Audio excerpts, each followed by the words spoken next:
with Spaniels with Dr. Judy Morgan.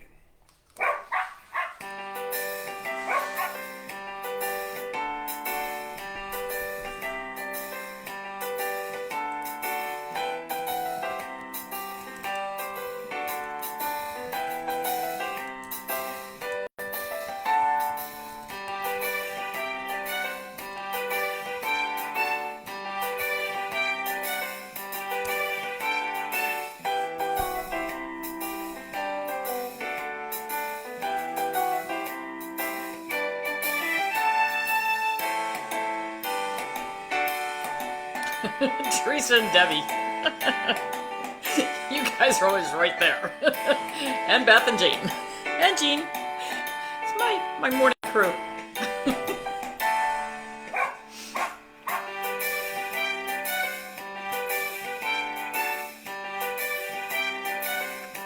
Virginia crowd is in the house.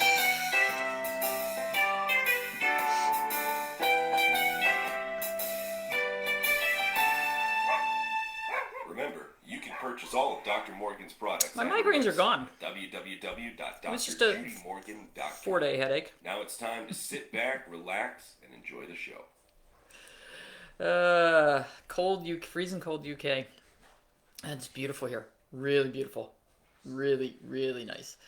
Hanging with the grand dog and grand kitties. I saw the kitty on that thing on the wall. That is a very cool cat hangout. Really cool. I might have to look for one of those cat hangouts. Okay, so the soapbox just continues.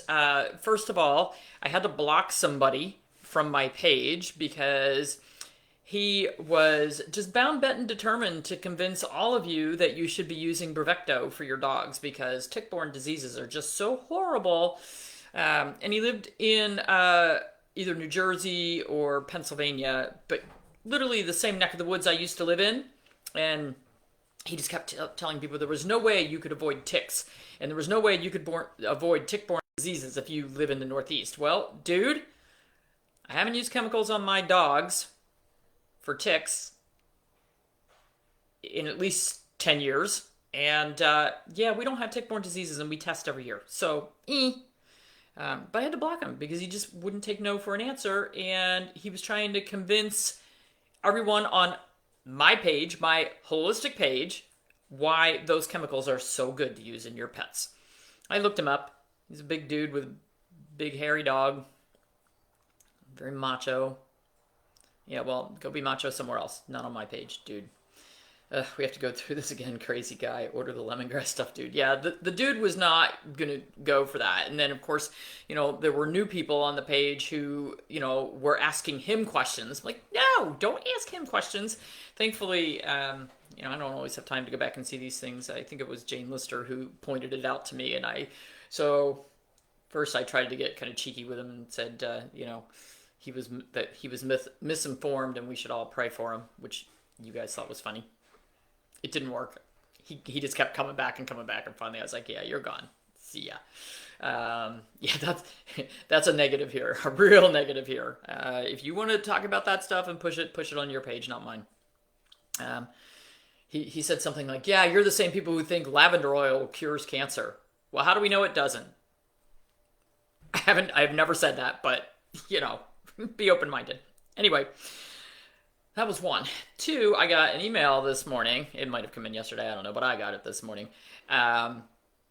Saying that this person was feeding a roll of raw food, so I don't know what the food is, she didn't give me a name, and found plastic in it, and then opened a couple other rolls and found a bunch of blue plastic in those as well, and said that she heard or read or was told that when you're feeding, as long as they use plastics in pet food packaging, I don't know, you're going to find plastic in the food. Well, I just want to say that I have never found plastic or plastic bits or pieces in any of the raw foods that I have fed that are commercial. So I asked for the brand because if we're going to throw all raw foods under the bus because we found pieces of plastic in one, I don't think that's fair because I use high quality brands and there's no plastic in them.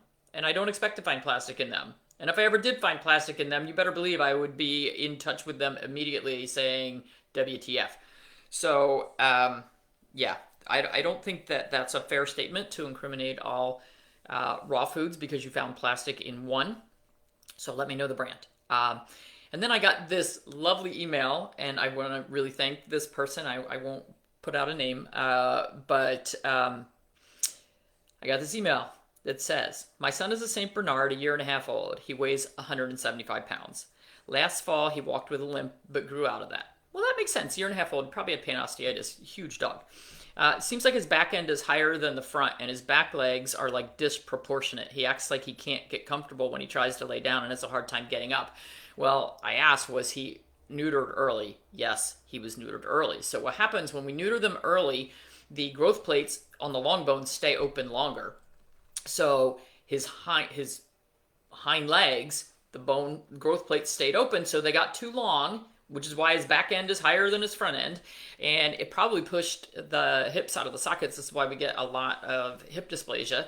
And I would bet that this dog has hip dysplasia based on the fact that he's huge, he's a breed that's prone to it, and he was neutered early. So she said he took the dog to the vet yesterday and he had a temperature of 104, was very stressed and had a hard time walking on the bare floor. The vet pulled on his back legs, said he thought the problem was in his spine. Probably hereditary. Yeah, or could be the early neuter caused hip dysplasia, but who knows. But he said he was too big to get Xrays. 175 pounds. And there really wasn't anything he could do for him. Okay. He said he could give him a steroid shot, but since he had a temperature, he didn't want to do that. But gave him his vaccines. We've got a sick dog with a temperature of 104 who's having trouble moving, and we gave him vaccines and wanted to give a steroid. Didn't do any blood work. I'm irate, you think? So, I have X-rayed lots of dogs. Ask Cheyenne Nieves. She has big dogs. I've gotten them on the X-ray table. We have X-rayed 250-pound dogs. This was called either I don't have enough staff to get the 175-pound dog onto the table, or I have the worst X-ray equipment ever. But pretty much it's standard. You got a table, you got a tube. You got to get the dog on the table. This was bad medicine. We didn't do anything to help the dog. Did zero diagnostics, but we gave him his vaccines. Yeah. We did email back and forth, and she did say that the temperature broke the next day. But here's the thing. With a tick-borne disease, so we'll go back to the whole tick-borne thing. With the tick-borne disease, it's kind of like the flu. Like they'll have a fever for a day or two, but then their body will fight that off.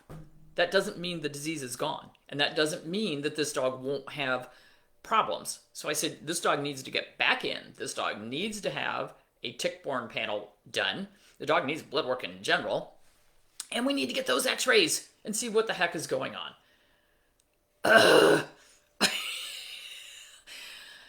Really, seriously, this was called I'm being lazy, I'll take the easy road, I'll get the money doing the vaccines, and I didn't do anything to help the dog. I probably made things worse. I mean, really? Really? Soapbox. That one was so bad I had to print it out because I was just like, yeah, we're going to use that. So... Yeah, I'll get off my soapbox someday, but if you guys keep sending me stuff like this, I'm gonna go with it. We're just gonna be soapbox Monday, Tuesday, Wednesday, Thursday, and Friday. Is what it is. By the way, we feed our dogs all provide most of the time, and they absolutely love it. But we did a whole bunch of homemade meals because we were filming for our homemade dog food course over the week and weekend. And so they are having to eat a chicken stew and a raw beef grind and a baked pork and salmon. Let me tell you, these dogs are eating like it's gone like that. I mean, they love food anyway, but changing it up once in a while, man, do they love it. They'll be happy to eat their all provide when we've used up all this homemade stuff, but that change up once in a while, man, are they happy. So they like variety in their meals too, just like we do. Okay. Wish more could understand why you're on your soapbox. I do. Yeah. Lots of soapbox. It just is what it is, what it is. Okay, everybody have a wonderful day. We spent all day yesterday at the farm transplanting my little tiny baby plants. Well, they got too big for their little itty bitty pots, and now they're in bigger pots. And we probably have 600 plants in the greenhouse right now. So excited. So excited. We'll let you know when the homemade dog food course is ready. Gwen is in editing right now. Your kitty with hairballs, use the Cocoa Therapy hairball on our website. You can also ask your vet for a product called Capilex, which is very nice.